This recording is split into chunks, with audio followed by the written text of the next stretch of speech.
Halo semua, kembali lagi sama saya Teguh Persada. Hari ini saya akan menjelaskan sebuah materi mengenai akuntansi penjualan konsinyasi yang telah diajarkan oleh guru kami, Ibu Malinda Sembiring. Sebelum kita masuk ke materinya, saya ingin menyampaikan apa sih tujuan pembelajaran dari materi ini. Yang pertama itu memahami pengertian dan penjualan konsinyasi dan pihak-pihak yang terkait di dalamnya. Terus itu mengetahui alasan-alasan konsinyor maupun konsinyi memilih melakukan penjualan konsinyasi, mencatat transaksi konsinyasi bagi konsinyor, baik itu memakai metode laba terpisah dan metode laba tidak terpisah, dan menyusun laporan laba rugi untuk penjualan konsinyasi.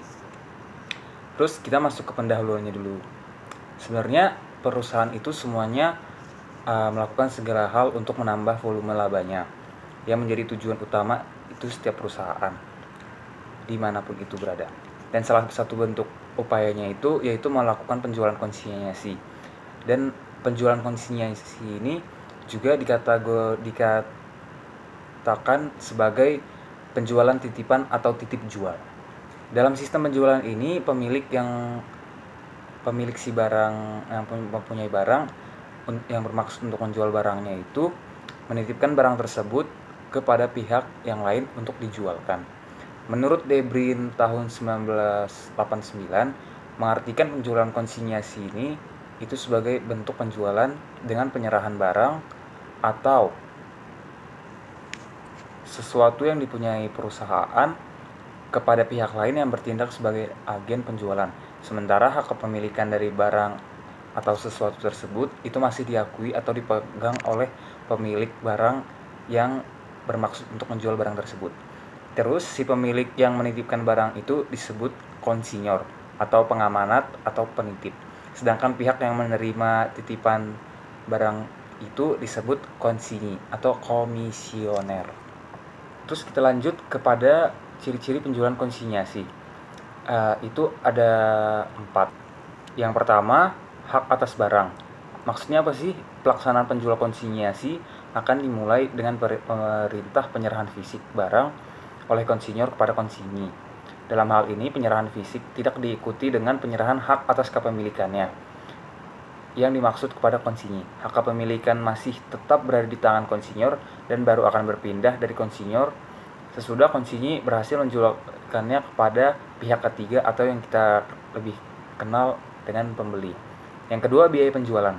Meskipun pihak yang bertindak sebagai penjualan barang adalah konsinyi, tetapi dalam transaksi konsinyasi ini semua biaya yang berkaitan dengan kegiatan penjualan barang atau disebut dengan barang konsinyasi ditanggung oleh konsinyor. Hal ini biasanya dinyatakan secara jelas dalam kontrak yang sudah diatur oleh kedua belah pihak, yaitu pihak konsinyor dan pihak konsinyi. Yang ketiga, barang yang tak terjual.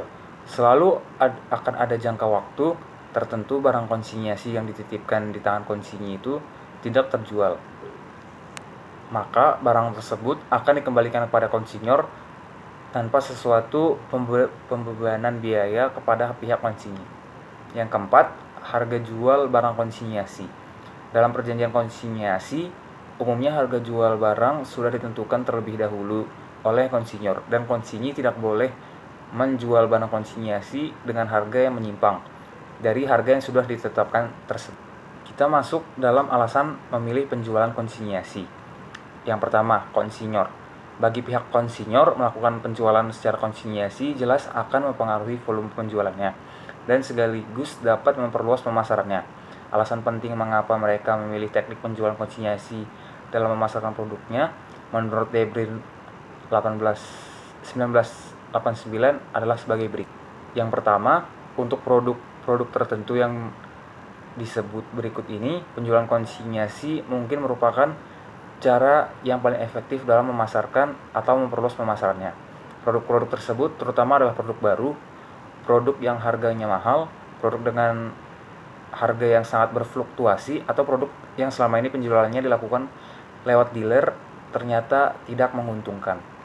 Yang kedua, untuk produk-produk tertentu seperti padi-padian, ternak, hasil bumi, teknik penjualan konsinyasi akan sangat memungkinkan bagi konsinyor untuk mendapatkan tenaga-tenaga penjual yang khusus atau spesialis yang menguasai bidang ini, sehingga diharapkan memberikan hasil yang maksimal.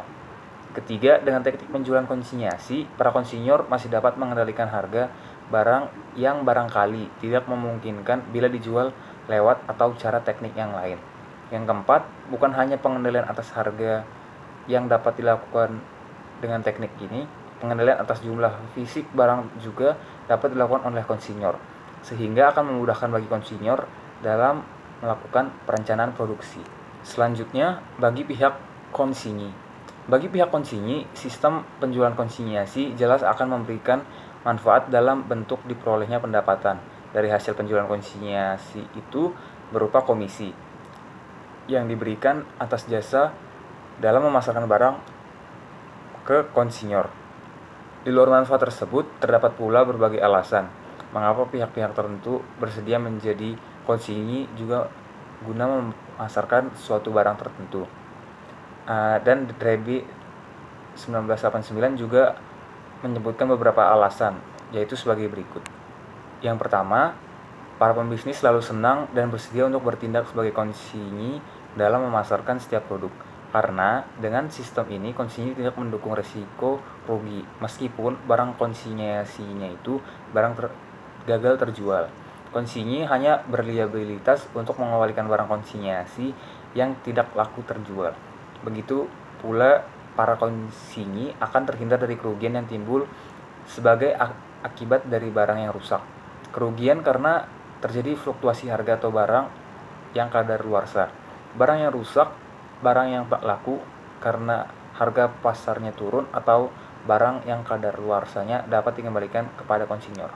Berbeda dengan sistem penjualan biasa, sistem penjualan konsinyasi ini tidak mewajibkan konsinyi untuk mengeluarkan biaya operasi penjualan, seperti biaya iklan, biaya tenaga penjual, dan lain-lainnya. Keseluruhan biaya ini biasanya ditanggung oleh konsinyur. Yang keempat, para pembisnis juga akan tertarik untuk bertindak sebagai konsinyi dalam memasarkan suatu produk, karena kebutuhan modal kerja untuk aktivitas ini sangatlah kecil. Konsinyi tidak perlu menyediakan modal kerja untuk membeli barang yang akan dijual. Begitu pula juga dengan kebutuhan-kebutuhan lainnya yang berkaitan dengan barang konsinyasi ini. Selanjutnya, saya akan membahas metode akuntansi untuk penjualan konsinyasi ini. Ada dua metode akuntansi yang dapat dipilih, baik oleh pihak konsinyi maupun konsinyur. Yang pertama itu metode laba terpisah. Apa sih itu metode laba terpisah? Yaitu konsinyasi akurat pencatatan dari transaksi-transaksi penjualan biasa atau reguler, sehingga laba atau rugi yang timbul dari penjualan konsinyasi akan dapat diketahui secara terpisah. Yang kedua, metode laba tidak terpisah. Nah, ini metodenya gimana sih? Dalam metode ini, pencatatan atas transaksi-transaksi konsinyasi tidak dari pencatatan atas transaksi-transaksi penjualan biasa atau reguler, sehingga laba atau rugi yang muncul dari transaksi penjualan konsinyasi tidak dapat langsung diketahui.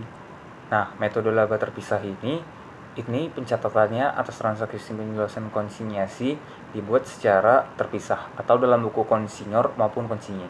Manfaat utamanya yaitu metode ini dapat mengetahui sama sekali tidak berkontribusi besar dalam penjualan konsinyasi terhadap laba perusahaan. Metode ini umumnya dipakai oleh perusahaan yang banyak melakukan transaksi konsinyasi. Dan kalau di metode laba tak terpisah, dengan metode laba terpisah itu tidak ada pencatatan yang dapat melakukan transaksi penjualan konsinyasi. Pencatatan atas transaksi penjualan secara konsinyasi digabungkan dengan transaksi penjualan biasa lainnya, sehingga dari catatan tersebut tidak dapat diketahui sama sekali kontribusi penjualan konsinyasi terhadap laba perusahaan secara keseluruhan. Nah, terus gimana sih kalau ada barang konsinyasi yang belum laku sampai akhir periode? Dalam praktik ini kemungkinan ada bahwa sampai pada akhir periode barang tertentu konsinyasi yang dikirim oleh konsinyur belum seluruhnya terjual oleh pihak konsinyi. Dalam kondisi seperti ini akan sedikit merumitkan untuk konsinyur, terutama dalam perhitungan laba dari hasil penjualan konsinyasi tersebut. Kerumitan tersebut itu berkaitan dengan masalah-masalah biaya yang telah dikeluarkan oleh pihak konsinyur maupun pihak konsinyi untuk barang konsinyasi yang belum semuanya terjual. Membahas masalah ini, yuk kita lihat dari dua metode, yaitu yang pertama metode laba terpisah dan metode laba yang terpisah. Kita akan membahas metode dengan laba terpisah dulu. Itu perlu dilakukan adanya pemisahan biaya-biaya terkait dengan penjualan konsinyasi, yaitu antara biaya yang melekat pada barang yang sudah terjual dan yang belum terjual pada akhir suatu periode. Biaya-biaya tersebut termasuk dalam ongkos kirim yang sudah dikeluarkan oleh konsinyor dan juga seluruh biaya yang sudah dikeluarkan oleh konsinyi yang menjadi tanggungan pihak konsinyor.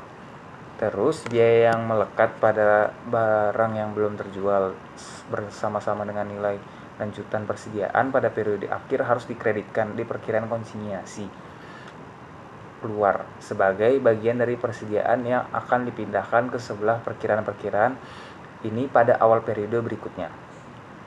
Dan selanjutnya metode laba terpisah. Nah, metodenya ini langkah-langkah yang harus dilakukan oleh pihak konsinyor dalam metode ini pada wujud sama seperti metode laba terpisah, tetapi juga biaya yang ditanggung tidak didahului dengan kata-kata konsinyasi keluar, jadi didebitkan ke perkiraan yang ditangguhkan. Pencatatan pada buku konsinyi itu tidak memerlukan kekurangan pada periode akhir, karena konsinyi hanya mencatat barang konsinyasi yang telah berhasil dijual, dan biaya-biaya yang telah dikeluarkan akan berkaitan dengan barang konsinyasi serta pendapatan komisi. Dengan demikian, pencatatan untuk semua transaksi konsinyasi yang habis terjual dan tidak habis terjual adalah sama. Sekian dari video micro teaching yang saya buat. Kalau ada yang ingin ditanyakan, silakan tanyakan di kolom komentar. Maaf jika ada salah penyebutan kata-kata teman-teman semua. Terima kasih.